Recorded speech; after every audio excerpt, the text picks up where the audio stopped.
함께 한번 기도하십시다. 사랑하는 하나님, 우리가 세상을 살아가면서 하나님 앞으로 걸어갈 때마다 우리의 삶에 있는 죄악들을 깨끗이 씻어주시는 주님의 은혜를 경험할 수 있게 하여 주시기를 소망합니다. 사랑하는 주님, 회개할 때마다 주님께서 우리의 죄를 용서하실 뿐 아니라 우리의 죄를 잊어버려 주시겠다 말씀하셨던 그 하나님의 말씀이 기억날 수 있도록 도와주시기를 소망합니다. 사랑하는 주님, 그래서 우리가 주님 앞에 회개하였으면 담대하게 주님 앞에 걸어갈 수 있는 하나님의 사람이 될 수 있도록 아버지여 도와주옵소서. 성령 하나님, 하나님께서 특별히 오늘은 우리 병세를 가는 우리 식구들이 출발하는 날입니다. 사랑하는 주님, 내일 새벽에 그리고 오늘 아침에 오늘 저녁에 출발합니다. 하나님께서 지켜주셔서 그 모든 발걸음 붙잡아 주시고 하나님이여 다녀오는 걸음걸음마다 하나님께서 주시는 사랑과 은혜로 항상 채워지는 시간 될 수 있도록 주여 도와주옵소서. 주님, 많은 것들 보고 많은 것들 경험하고 하나님이여 그리고 돌아와서는 주님께서 이루셨습니다. 하나님 그 일을 자랑할 수 있는 시간이 될 수 있도록 주여 도와주옵소서. 모든 말씀 우리 주님 예수님 이름으로 기도드립니다. 아멘. 하나님이 우리에게 주시는 말씀 함께 읽습니다. 호세아 8장 1절부터 14절까지의 말씀입니다. 호세아 8장 1절부터 14절까지의 말씀. 우리 같은 목소리를 함께 읽도록 하겠습니다. 1절부터 14절입니다. 시작. 나팔을 내 입에 댈지어다. 원수가 독수리처럼 여호와의 집에 덮치리니 이는 그들이 내 언약을 어기며 내 율법을 범함이로다. 그들이 장차 내게 부르짖기를 나의 하나님이여 우리 이스라엘이 주를 아나이다 하리라. 이스라엘이 이미 선을 버렸으니 원수가 그를 따를 것이라. 그들이 왕을 세웠으나 내게서 난 것이 아니며 그들이 지도자들을 세웠으나 내가 모르는 바이며 그들이 또 그 은금으로 자기를 위하여 우상을 만들었나니 결국은 파괴되고 말리라. 사마리아여 내 송아지는 버려졌느니라. 내 진노가 무리를 향하여 타오르나니 그들이 어느 때에야 무죄하겠느냐.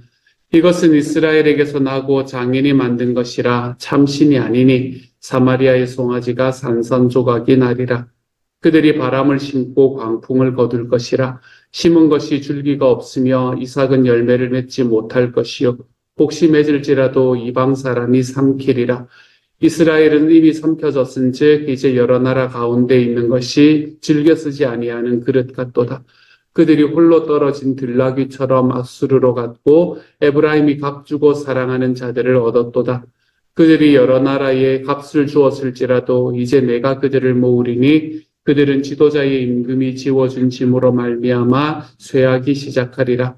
에브라임은 죄를 위하여 제단을 많이 만들더니 그 제단이 그에게 범죄하게 하는 것이 되었도다.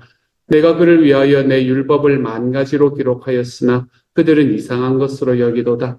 그들이 내게 고기를 제물로 드리고 먹을지라도 여호와는 그것을 기뻐하지 아니하고 이제 그들이 죄악을 기억하여 그 죄를 벌하리니 그들은 애굽으로 다시 가리라. 이스라엘은 자기를 지으신 이를 잊어버리고 왕궁들을 세웠으며 유다는 견고한 성읍을 많이 쌓았으나 내가 그 성읍들에 불을 보내어 그 성들을 삼키게 하리라. 아멘. 이스라엘에게 나팔을 불어라 라고 이야기를 합니다. 나팔을 불어야 되는 이유는 전쟁을 해야 되기 때문에 그렇습니다. 왜냐하면 원수가 독수리처럼 하나님의 집을 덮치기 때문에 그렇습니다. 아수르가 쳐들어와서 북이스라엘을 멸망시킬 것을 미리 예언하고 있는 거죠. 이때로부터 시작해서 몇십 년 있다가 일어날 일임에도 불구하고 지금 아수르가 쳐들어와서 북이스라엘을 멸망시키게 될 것이니까 너희는 전쟁의 나팔을 불어야 된다라고 이야기를 하고 있습니다. 그 이유는 무엇입니까? 그 이유는 이는 그들이 내 언약을 어기며 내 율법을 범하였기 때문이다 라고 이야기를 합니다. 그때 이스라엘은 하나님께 부르짖습니다. 하나님이여 나의 하나님이여 우리 이스라엘이 주를 아나이다. 우리가 주님을 압니다. 라고 그들이 하나님께 부르짖을 겁니다. 그때 하나님께서는 대답합니다. 너희는 선을 버렸다. 라고 이야기를 합니다. 어디선가 본 이야기입니다. 우리는 하나님을 압니다. 너희는 선을 버렸다. 어디선가 본 이야기, 우리가 6절의 말씀에서 본 이야기이죠. 그것뿐만이 아닙니다. 우리는 신약 성경에서도 이 이야기를 들었던 경험이 있습니다. 예수님께서 이렇게 말씀하셨던 것이요.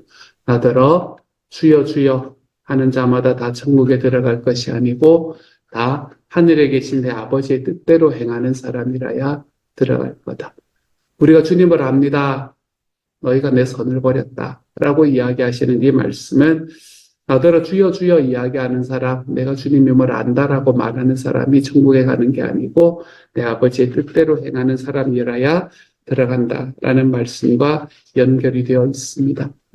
호세아에서 내가 하나님을 압니다. 너희가 선을 버렸구나. 라는 이 말씀이나 예수님의 말씀이나 모두가 다 우리의 행위가 기준이 되어서 하나님의 나라에 들어간다라고 이야기하는 것은 아닙니다.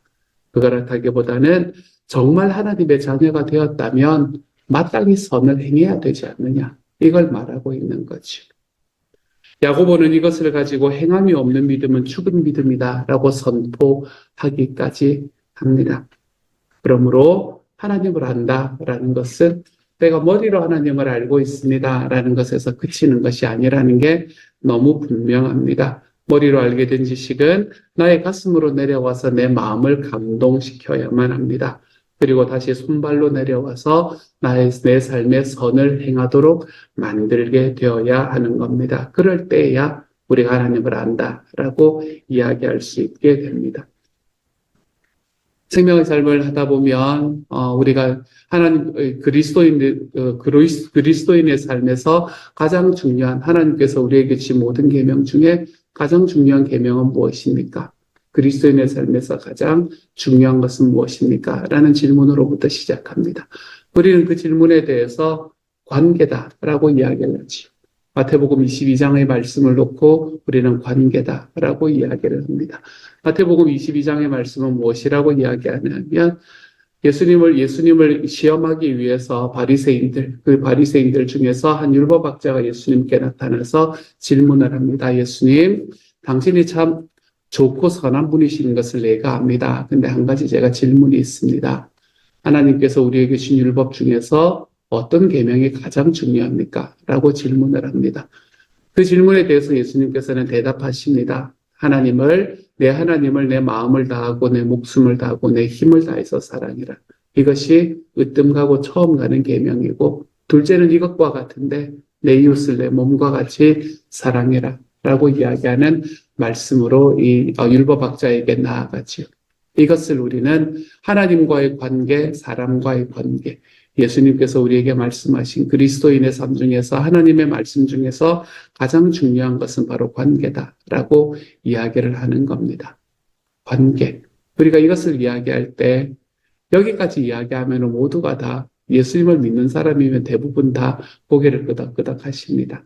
근데 여기에 제가 한마디를 더 붙이면 마음이 상하기도 하시고 아니면은 정말 그런가라고 질문을 하기도 하시고 이렇게 하시는 분들이 계십니다.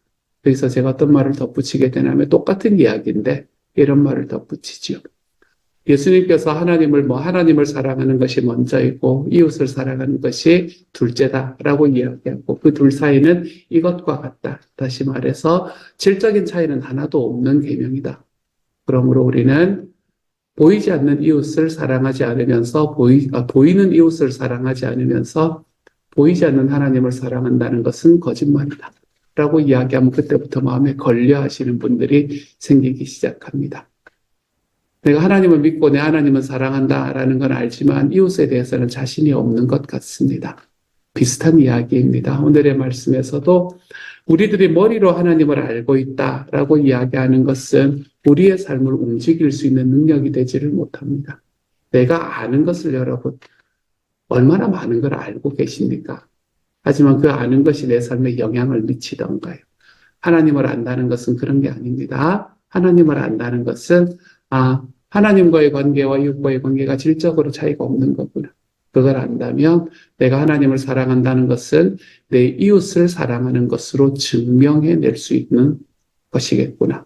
라는 것들을 우리의 삶에서 알고 살아가 보는 겁니다.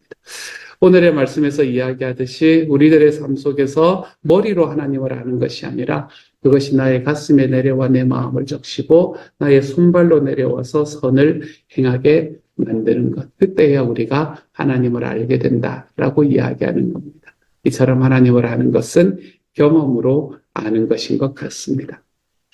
이스라엘은 선을 버렸다라고 이야기하는 이 하나님의 말씀이 먼저 있었기 때문에 그 이후에 이스라엘이 하는 일들은 모두가 다 헛된 일이었습니다. 허무한 것이었습니다. 그들은 어떻게든 그 상황 속에서 벗어나 보려고 왕이나 지도자를 세웠습니다. 그들은 아마 왕이나 지도자들은 자기들이 하나님이 세운 사람이라고 떠들었을 겁니다. 여기서 왕이나 지도자를 세웠다라는 이야기를 제가 어제 향수예배 때도 말씀을 드렸는데, 이 지금 여로보암 2세라는 사람이 이제 즉위하고 있을 때에 호세아가 이 활동을 하거든요. 근데 그 사람이 지나가고 난 이후에 이제 북이스라엘에 마칠 때까지, 망할 때까지 한 3, 40년 정도를 더 이어가는데, 한 2, 30년 정도를 더 이어가는데, 그 2, 30년 동안에 쿠데타가 3번이 일어납니다.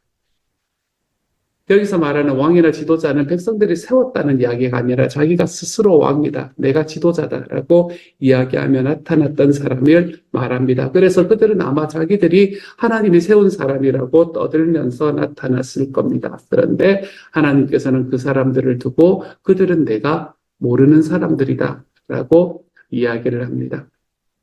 자기들을 위해서 송아지를 만들었을 겁니다. 송아지라는 것은 북이스라엘이 가지고 있던 제사의 방식을 이야기하는 거잖아요. 그렇죠? 금송아지에게 우상이 아니라 하나님이라고 믿는 금송아지에게 예배를 드리는 것, 그게 북이스라엘이 행했던 일이잖아요. 자기들을 위해서 송아지를 만들었지만 그것들은 산산조각이 날 것이라.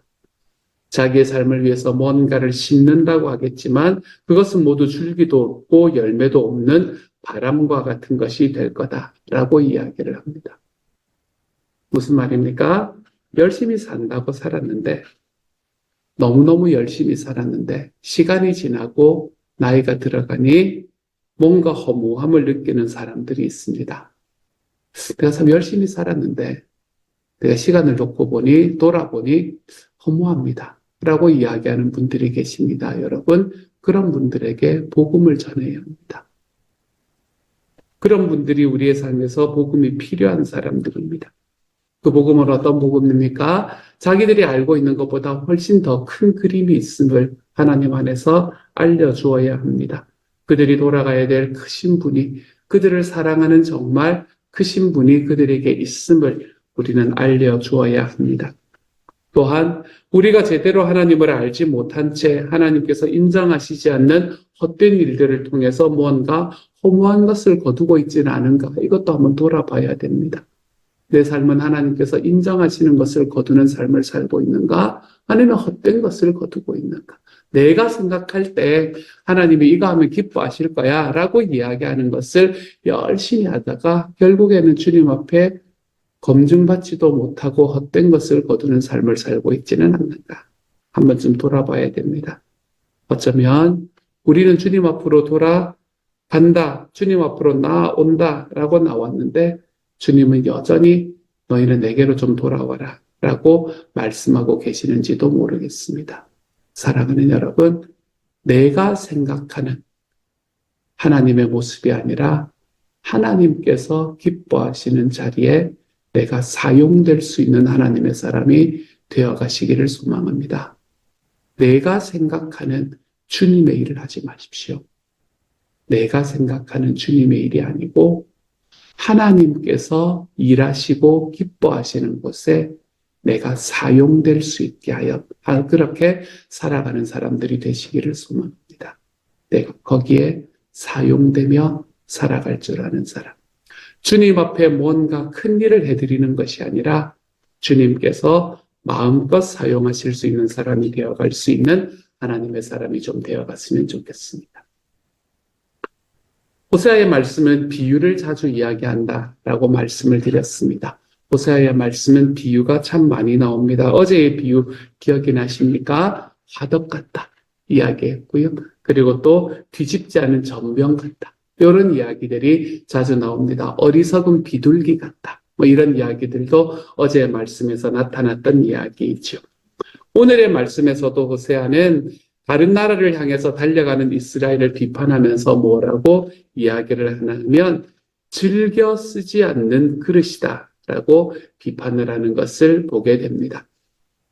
즐겨 쓰지 않는 그릇이다. 8절의 말씀. 이스라엘은 입이 삼켜졌음즉 이제 여러 나라 가운데 있는 것이 즐겨 쓰지 않는 그릇 같도다. 9절에서는 뭐라고 말하나 하면 그들이 홀로 떨어진 들나귀처럼 아수르로 갔다.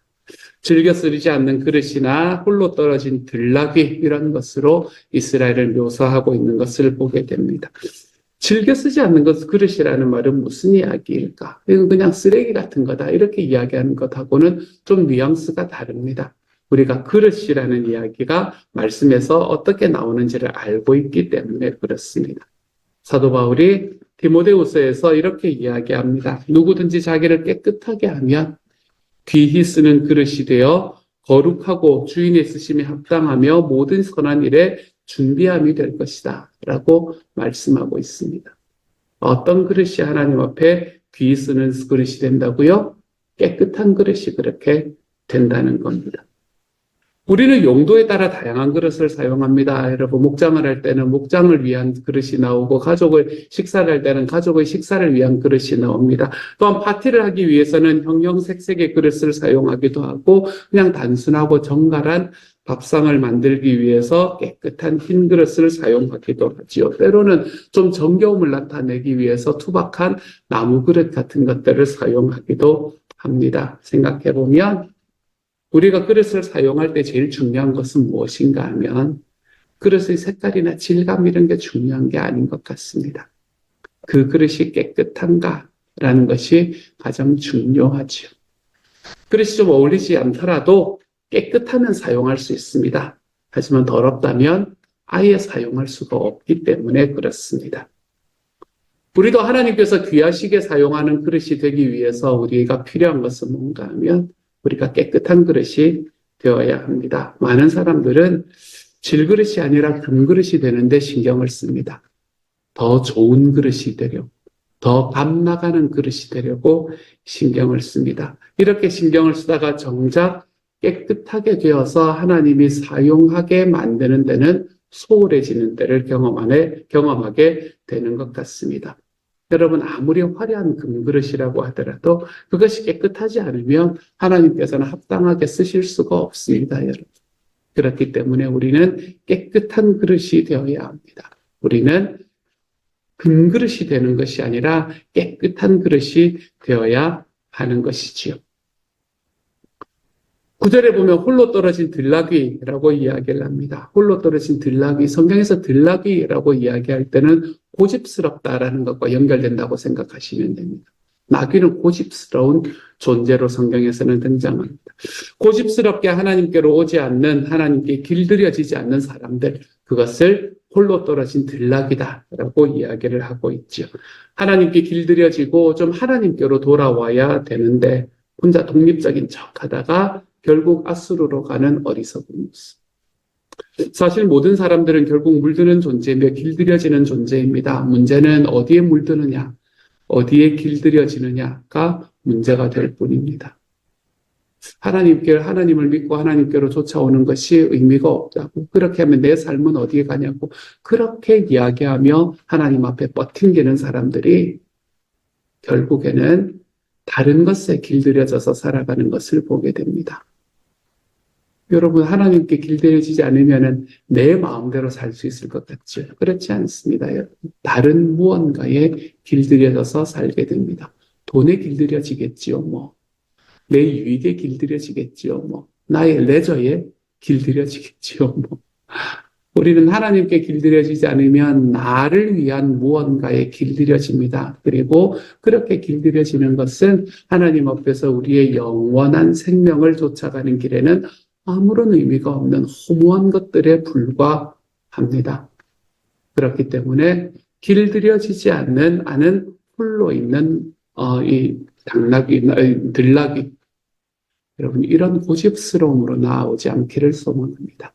주님을 알아야 될 때는 좀 주님 앞에 걸어가고, 지금이 주변에서 내 하나님을 알라고 이야기하는 사람들이 이렇게 넘쳐날 때는 그때가 주님께서 나를 부르시는 때임을 좀 기억하고, 내 주변에 있는 사람들이 나를 바라보면서 내가 정말 믿을 만한 사람들이 나를 보면서 지금이 하나님 앞에 한 걸음 더 헌신해야 될 때라고 이야기를 할 때는 내가 헌신하는데 좀 기쁨으로 걸어가고 내 삶에 있는 어려움과 내 삶에 있는 상황들 때문에 나는 마음이 상할 때도 있지만 그렇게 마음이 상하는 순간이 하나님께서 우리와 함께 하시는 순간이다라는 것을 우리가 알게 되는 때 내가 그런 이야기들을 주변에 들을 때는 하나님께서 나를 지키시는구나 라는 것으로 우리의 마음을 좀 들여보고 여러분 주님께 길들여지는 것이 얼마나 행복한 일인지를 모릅니다.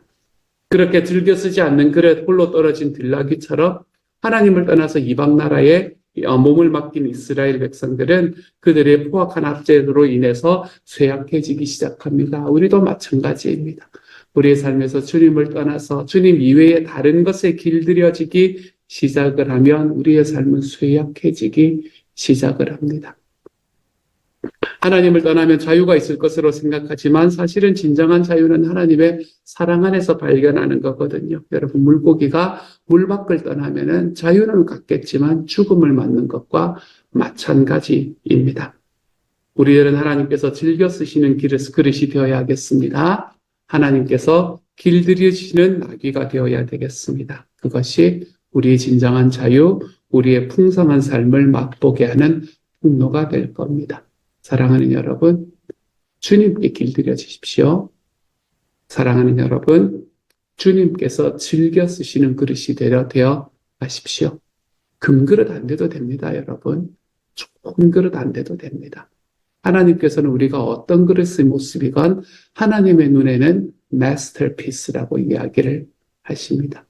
가장 적절한 때에, 가장 적절한 곳에, 가장 적절한 상황에 사용하시는 그릇으로 우리를 삼아주실 겁니다. 그러므로 내 삶에 있는 모습으로 부끄러워하거나 내 삶에 있는 상황으로 두려워하지 말고 주님, 하나님께서 즐겨 쓰실 수 있는 깨끗한 그릇이 되어가게 하여 주옵소서. 우리가 그 모습으로 나아갈 수 있기를 바랍니다. 고집스럽게 내 뜻대로, 내 생각대로 쫓아가는 것이 아니라 홀로 떨어진 들나귀가 되는 것이 아니라 주님께서 우리에게 주시는 하나님의 길들이심에 나의 삶을 좀 맡겨볼 수 있는 하나님의 사람이 되어 가십시오. 거기에 우리의 삶에 진짜 풍성함이 있고 거기에 우리의 삶에 진짜 자유가 있을 것입니다. 이걸 경험하며 살아가는 오늘 하루가 되어 가시기를 우리 주님의 이름으로 축복합니다. 같이 한번 기도하도록 하죠. 사랑하는 하나님, 하나님 앞에서 깨끗한 그릇이 되게 하여 주십시오. 그래서 주님이 즐겨 쓰시는 그릇이 되게 하여 주십시오. 하나님 앞에 홀로 떨어진 들나귀가 되지 않게 하여 주십시오. 주님 앞에서 하나님께 길들여지는 사람이 될 수 있도록 주님께서 도와주십시오. 사랑하는 하나님, 하나님께서 우리 식구들 한 사람 한 사람들을 지켜주셔서 특별히 오늘 평세에 참석하는 우리 7명 그리고 영어부의 8명 하나님 모두 다 지켜주셔서 하나님이여 하나님 앞에서 외로운 들나귀가 되는 것도 아니고 주님 앞에서 하나님이 사용하실 수 없는 그릇이 되는 것도 아니고 주님이여 뭔가 좋은 그릇이 되려는 것이 아니라 깨끗한 그릇이 될 수 있는 하나님이 쓰실 수 있는 그릇이면 충분하다 이야기할 수 있는 하나님의 사람이 될 수 있도록 하나님 도와주시고 돌아오는 발걸음 우리가 함께 기도하는 모든 과정들 속에서도 주님께서 주시는 하나님의 은혜로 하나님의 우리의 삶으로 우리의 삶을 좀 드러내 볼 수 있는 하나님의 사람이 되게 하여 주옵소서. 그래서 주님 오늘 하루가 우리의 평생이 하나님 앞에 더 자유롭고 주님 앞에 더 풍성해지는 것을 경험할 수 있도록 주여 도와주옵소서. 모든 말씀 우리 주님 예수님 이름으로 기도드립니다. 아멘.